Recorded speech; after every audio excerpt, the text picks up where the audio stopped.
देवउठनी एकादशी पर चाहे कुछ मत करना, लेकिन ये उपाय जरूर कर लेना, दौड़ी चली आएंगी माता लक्ष्मी। नमस्कार दोस्तों, राधे राधे, जय श्री कृष्ण, जय श्री हरि विष्णु, जय माता लक्ष्मी। देवउठनी एकादशी पर जरूर करें ये उपाय, माता लक्ष्मी आपको बना देगी मालामाल। हिंदू धर्म में देवउठनी एकादशी का बड़ा ही विशेष महत्व होता है। कार्तिक माह के शुक्ल पक्ष में आने वाली एकादशी तिथि को देवउठनी एकादशी कहा जाता है। देवउठनी एकादशी को प्रबोधिनी एकादशी और देवोत्थान एकादशी के नाम से भी जाना जाता है। यह एकादशी कार्तिक मास के शुक्ल पक्ष की एकादशी तिथि को मनाई जाती है। इस दिन भगवान विष्णु 4 माह के बाद योग निद्रा से जागते हैं। इसके साथ ही चातुर्मास का समापन होता है। चातुर्मास का समापन होने के बाद देवउठनी एकादशी के दिन फिर से शादी, विवाह, मुंडन संस्कार, सगाई समेत सभी मांगलिक कार्यों की शुरुआत हो जाती है। फिर देवउठनी एकादशी के अगले दिन द्वादशी तिथि में तुलसी विवाह का आयोजन कराया जाता है। भगवान विष्णु के अवतार शालिग्राम से माता तुलसी का विवाह होता है, जिस दिन को तुलसी विवाह के नाम से जाना जाता है। धार्मिक मान्यताओं के अनुसार तुलसी विवाह के आयोजन से घर में सुख समृद्धि और खुशहाली आती है। कार्तिक माह में तुलसी के पौधे की पूजा अर्चना भी शुभ फलदायी मानी जाती हैं।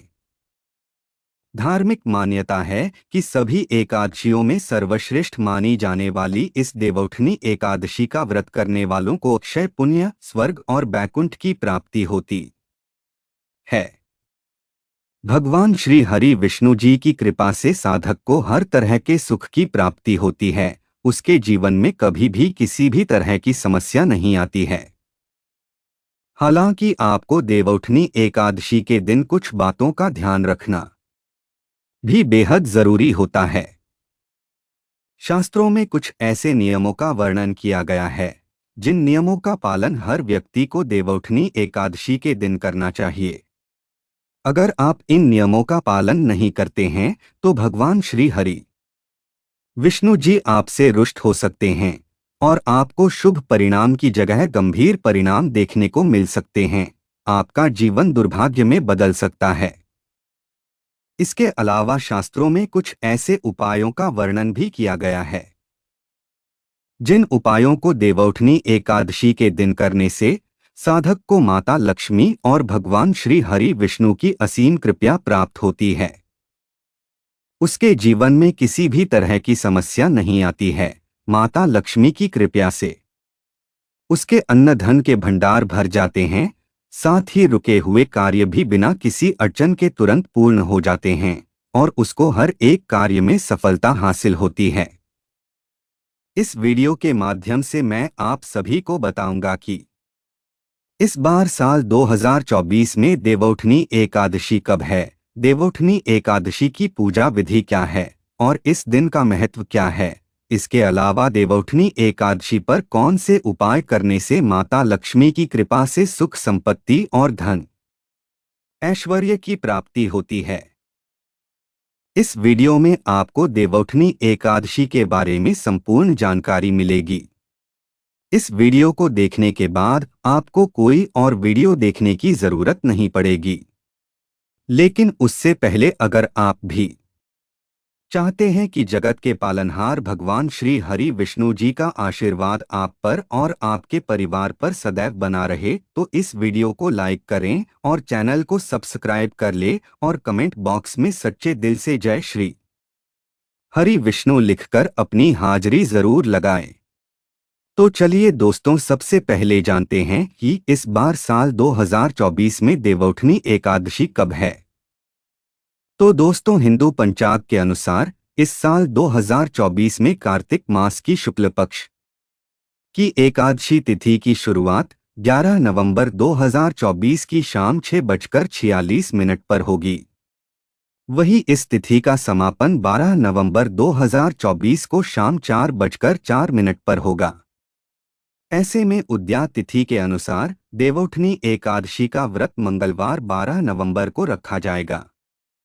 इसके अलावा देवउठनी एकादशी व्रत पारण के बारे में बात करें तो व्रत का पारण देवउठनी एकादशी के अगले दिन यानी 13 नवंबर को किया जाएगा।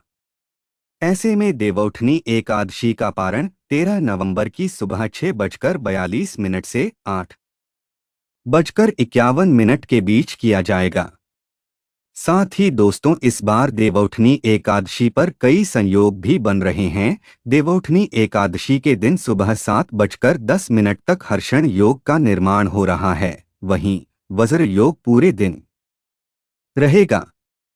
सर्वार्थ सिद्धि योग 12 नवंबर को सुबह 7:52 से लेकर 13 नवंबर को सुबह 5:40 तक सर्वार्थ सिद्धि योग रहेगा। इसके अलावा रवि योग देव उठनी एकादशी के दिन सुबह 6:33 से 7:52 तक रवि योग का निर्माण होगा। वहीं सुबह 6:33 से शाम 4:04 तक भद्रा का भी साया रहेगा। ज्योतिष में भद्रा के साये में शुभ कार्य करने की मनाही होती है। आइए दोस्तों, अब जानते हैं देवउठनी एकादशी के महत्व के बारे में। देवउठनी एकादशी को सभी एकादशियों में सबसे श्रेष्ठ एकादशी माना जाता है। पौराणिक मान्यताओं के अनुसार जिस मनोरथ का फल त्रिलोक में ना मिल सके वह देवउठनी एकादशी का व्रत करके प्राप्त किया जा सकता है। देवोत्थान एकादशी से पूर्णिमा तक भगवान शालिग्राम एवं तुलसी माता का विवाहोत्सव का पर्व मनाया जाता है। देवउठनी एकादशी पर जगत के पालनहार भगवान श्री हरि विष्णु जी की विशेष पूजा करके उन्हें योग निद्रा से जगाया जाता है। खास बात यह कि इसी दिन से चातुर्मास समाप्त हो जाता है, साथ ही फिर से शुभ व मांगलिक कार्य की शुरुआत हो जाती है। मान्यता है कि कार्तिक मास में श्रीहरि जल में निवास करते हैं।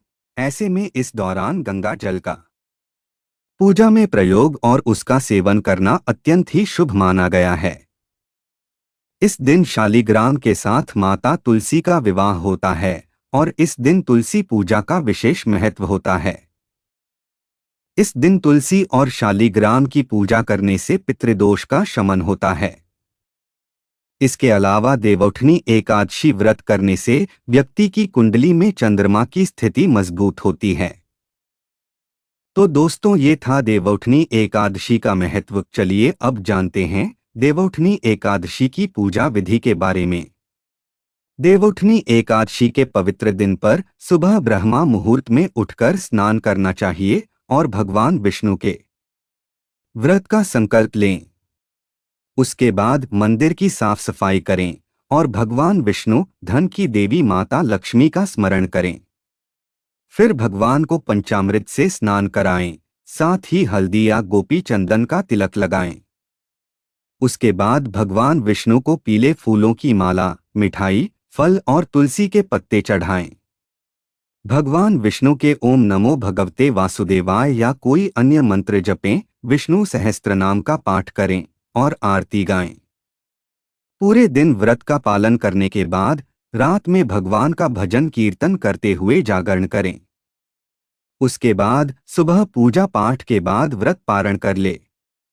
तो दोस्तों, ये थी देवउठनी एकादशी की पूजा विधि। चलिए अब जानते हैं देवउठनी एकादशी पर कौन से उपाय करने से अन्न धन के भंडार भर जाते हैं।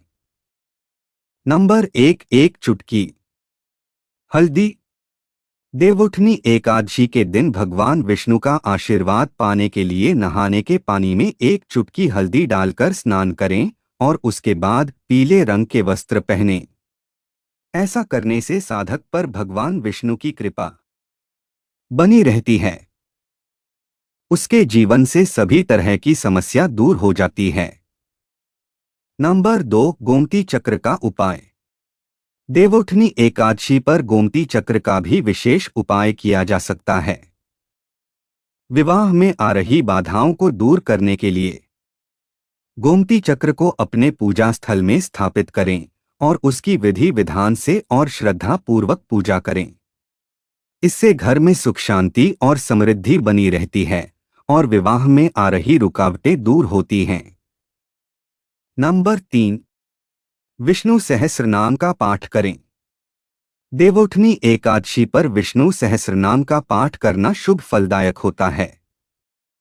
विष्णु सहस्रनाम भगवान विष्णु के 1000 नामों की लिस्ट है। इसका ध्यान करने से न सिर्फ मानसिक शांति मिलती है बल्कि सभी बाधाएं दूर होती हैं। विवाह में सफलता पाने के लिए इस दिन सुबह सुबह स्नान करके भगवान विष्णु के सामने दीपक जलाएं और विष्णु सहस्रनाम का पाठ करें। इससे विवाह में आ रही अड़चनें दूर हो सकती हैं। नंबर 4, गन्ने का रस। धार्मिक मान्यताओं के अनुसार देवउठनी एकादशी पर तुलसी के पौधे में कच्चे दूध में गन्ने का रस मिलाकर चढ़ाएं। फिर तुलसी माता के समक्ष घी का दीपक जलाकर आरती करें। ऐसा करने से धन संबंधी समस्याएं समाप्त होती हैं। साथ ही आपको माता लक्ष्मी के साथ साथ तुलसी माता की कृपा भी प्राप्त होती है। नंबर 5, नारियल बादाम। धार्मिक मान्यताओं के अनुसार घर की सुख समृद्धि के लिए देवउठनी एकादशी के दिन किसी मंदिर में एक नारियल और बादाम चढ़ाना चाहिए। ऐसा करने से आपके अटके हुए काम बनने लगते हैं। इसके अलावा देवउठनी एकादशी के दिन जरूरतमंद लोगों को पीली चीजों का दान करने से जीवन में आने वाली सभी समस्याएं खत्म होती हैं। नंबर 6, तुलसी में बांधे यह चीज। देवउठनी एकादशी के पवित्र दिन पर अपनी नाप के बराबर कलावा लेकर अपनी कामना कहते हुए तुलसी के पौधे के चारों तरफ बांध दें और इसके बाद विधिवत पूजा कर लें। ऐसा करने से साधक पर भगवान विष्णु और माता लक्ष्मी की विशेष कृपा बनी रहती है और सुख समृद्धि की प्राप्ति होती है। जब आपकी कामना पूरी हो जाए तो इसे खोलकर बहते हुए जल में प्रवाहित कर दें। नंबर 7, व्यापार में वृद्धि के उपाय। व्यापार में नुकसान हो रहा है या व्यापार बढ़ नहीं पा रहा है तो देवउठनी एकादशी के दिन गाय को हरा चारा खिलाएं और भगवान विष्णु से व्यापार में वृद्धि की प्रार्थना करें। इसके अलावा माता लक्ष्मी का पूजन करें और उन्हें कमल का फूल अर्पित करें। इससे व्यापार में लाभ की प्राप्ति होती है। साथ ही देवउठनी एकादशी पर तुलसी का पौधा घर में लगाएं और नियमित रूप से उसकी पूजा करें। तुलसी माता को भगवान विष्णु की प्रिय माना जाता है और इसकी पूजा से व्यापार में बरकत आती है। नंबर 8, पीपल के पेड़ पर जल। दोस्तों, देवउठनी एकादशी पर पीपल के पेड़ पर जल का दान करना चाहिए। माना जाता है कि इसमें भगवान विष्णु के साथ साथ बहुत सारे देवताओं का वास होता है। ऐसे में जल चढ़ाने से मनोवांछित फलों की प्राप्ति होती है। साथ ही ऐसा करने से घर में सकारात्मक ऊर्जा का वास होता है जिससे घर में सुख शांति का माहौल बना रहता है। नंबर 9, केसर का दूध। देवउठनी एकादशी पर भगवान विष्णु का केसर के दूध से अभिषेक करना चाहिए। मान्यता है कि करियर कारोबार में आ रही बाधाएं दूर हो सकती हैं। इसके अलावा भगवान विष्णु की कृपा से भक्त को जीवन में शुभ परिणाम देखने को मिलते हैं। नंबर 10, तिलक। देवउठनी एकादशी के पवित्र दिन पर भगवान विष्णु को पीले चंदन या हल्दी से बना तिलक लगाएं। इसके बाद उन्हें पीले ही रंग के फूल अर्पित करें। साथ ही हो सके तो पीली मिठाई का भोग लगाएं। इससे शीघ्र विवाह के योग बनते हैं। नंबर 11, केले का भोग। भगवान श्री हरि विष्णु को केले बहुत प्रिय हैं, इसलिए जब भगवान योग निद्रा से जागते हैं तो उन्हें केले का भोग लगाया जाता है। ऐसा करने से धन दौलत में वृद्धि होती है और सभी समस्याओं से भी छुटकारा मिल सकता है। इसके अलावा आपको देवउठनी एकादशी पर केले के पौधे की पूजा अर्चना भी करनी चाहिए। ऐसा करने से साधक को भगवान श्री हरि विष्णु और माता लक्ष्मी जी की असीम कृपा प्राप्त होती है और जीवन में कई तरह के शुभ फलों की भी प्राप्ति होती है। नंबर 12 पंचामृत। धार्मिक मान्यताओं के अनुसार भगवान विष्णु की पूजा में पंचामृत होना बेहद जरूरी होता है। बिना पंचामृत के भगवान विष्णु को भोग नहीं लगाया जाता है। इसलिए देवउठनी एकादशी तिथि के दिन भगवान श्रीहरि विष्णु को दूध, शहद, घी, शक्कर से बने पंचामृत का भोग अवश्य लगाएं। इससे सुख सौभाग्य की प्राप्ति होती है और साधक की सोई हुई किस्मत जाग उठती है। नंबर 13 तुलसी विवाह। देवउठनी एकादशी के दिन तुलसी विवाह कराना बेहद शुभ होता है। कहते हैं कि इस दिन तुलसी विवाह कराने से शादी में आ रही रुकावटें दूर होती हैं। इस दौरान तुलसी माता के पौधे के पास 5 देसी घी के दीपक जलाएं। इसके बाद सच्चे मन से देवी की आरती करें। मान्यता है कि इससे हर मनोकामनाएं पूरी होती हैं। नंबर 14 शंख में दूध। देवउठनी एकादशी के दिन भगवान विष्णु को शंख में गाय का दूध भरकर स्नान कराएं और इसके बाद गंगाजल से स्नान कराएं। मान्यता है कि ऐसा करने से व्यक्ति की पैसों से जुड़ी समस्याएं दूर होती हैं। इसके अलावा देवउठनी एकादशी के दिन भगवान विष्णु की पूजा के दौरान ओम नमो भगवते वासुदेवाय नमः मंत्र का जाप करें। ऐसा करने से जीवन में आ रही सारी परेशानियां दूर हो जाती हैं। नंबर 15 पान का पत्ता। अगर आप आर्थिक समस्या से परेशान हैं तो देवउठनी एकादशी के दिन प्रातःकाल स्नान करके ब्रह्मा मुहूर्त में भगवान श्री हरि विष्णु की पूरी श्रद्धा के साथ पूजा अर्चना करें और एक पान के पत्ते में ओम विष्णवे नमः लिखकर भगवान के चरणों में अर्पित करें। अगले दिन इस पत्ते को पीले रंग के कपड़े में लपेटकर तिजोरी में रख दें। नंबर 16 माथे पर मिट्टी लगाएं। देवउठनी एकादशी के दिन पीपल के वृक्ष को छूकर प्रणाम करें और उसकी मिट्टी को माथे पर लगाएं और अपना कार्य पूर्ण होने के लिए भगवान विष्णु से प्रार्थना करें। इससे कार्य में सफलता मिलेगी और आपके मनोरथ पूर्ण होंगे। इसके अलावा देवउठनी एकादशी पर छात्रों को श्रीमद् भागवत कथा का पाठ जरूर करना चाहिए। ऐसा करना बेहद ही शुभ माना जाता है। नंबर 17 सुखी दाम्पत्य के लिए उपाय। यदि पति पत्नी के बीच बहुत कलह रहता है या किसी भी तरह का मनमुटाव रहता हो तो इस समस्या को दूर करने के लिए आप देवउठनी एकादशी के दिन माता लक्ष्मी और भगवान विष्णु का ध्यान करते हुए तुलसी के तने पर 7 बार मोली या हल्दी में लपेटकर सूत का धागा लपेटें और इसके बाद घी का दीपक प्रज्वलित कर सुखी दाम्पत्य के लिए माता तुलसी से प्रार्थना करें। नंबर 18 दान। देवउठनी एकादशी के दिन धान, गेहूं, मक्का, बाजरा, उड़द, गुड़ का दान करना बेहद शुभ होता है।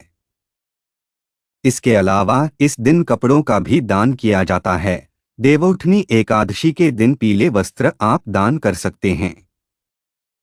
साथ ही देवउठनी एकादशी के दिन सिंघाड़ा, शकरकंदी, गन्ना, केला और सभी मौसमी फलों का दान करना लाभकारी माना गया है। इन चीजों को दान करने से भगवान विष्णु प्रसन्न होते हैं और घर में सुख समृद्धि का वास होता है। देवउठनी एकादशी पर दान करते समय इस बात का ध्यान रखें कि इस दान दक्षिणा के बारे में किसी को न बताएं, क्योंकि दान को जितना हो सके छिपाकर करना चाहिए। वहीं अगर आप ये सभी चीजें इस पावन दिन पर दान करते हैं तो इससे आपका आर्थिक लाभ होगा और जीवन में कभी किसी चीज की कमी नहीं रहेगी। तो दोस्तों, ये थे वे उपाय जो देवउठनी एकादशी पर करने से माता लक्ष्मी और भगवान श्री हरि विष्णु प्रसन्न हो जाते हैं। अगर वीडियो अच्छी लगी तो वीडियो को लाइक एंड शेयर करें और आपके अपने चैनल रंगीला बाबा ऑफिशियल को सब्सक्राइब करके बेल नोटिफिकेशन को ऑल पर सेट कर ले ताकि आपको हमारी आने वाली हर एक न्यू वीडियो का नोटिफिकेशन आपको सबसे पहले मिल जाए। वीडियो देखने के लिए आपका धन्यवाद।